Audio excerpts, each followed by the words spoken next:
पुणे अपघात प्रकरणी संजय राऊतांनी हल्लाबोल केला आहे। पुणे पोलीस आयुक्तांविरोधात जनतेने आंदोलन करावं असं राऊत म्हणाले आणि त्याचबरोबर पोलीस आयुक्तांना बडतर्फ करा अशी मागणीही त्यांनी केली आहे। आरोपीला पोलीस ठाण्यामध्ये पिझ्झा बर्गर खाऊ घातला असा आरोप त्यांनी केला आहे। तर पोलीस आयुक्त कोणाला वाचवतायत?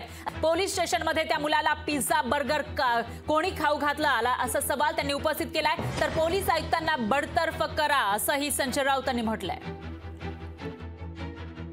पोलीस आयुक्त पुण्याचे त्यांना बडतर्फ केलं पाहिजे ताबडतोब। पुण्याच्या पोलीस आयुक्तांनी कोणाला मदत केली?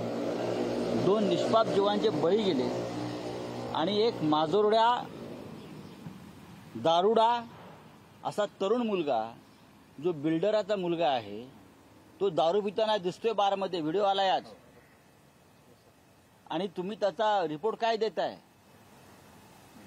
कोणी केलं हे सगळं? भ्रष्ट पोलीस आयुक्त, भ्रष्ट पोलीस यंत्रणा आणि एक आमदार, आणि तितकाच भ्रष्ट आमदार।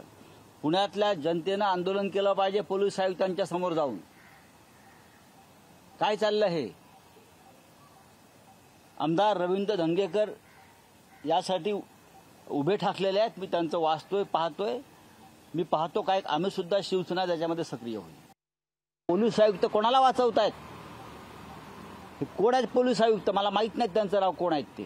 तुम्ही त्याला पोलीस स्टेशनला पिझ्झा खायला घालताय, बर्गर खायला घालताय, बाजूला दोन मुर्दे पडलेले आहेत, खोटा रिपोर्ट देताय मेडिकल। त्याच्या पालकांवर गुन्हा दाखल व्हायला पाहिजे आणि अशा लोकांवर पुणेकरांनी सामाजिक बहिष्कार टाकला पाहिजे। असे आयुक्त या पुण्याला लाभले असतील तर पुण्याला कलंक आहे। लोकशाही मराठी ऐका, पहा, जागरूक रहा।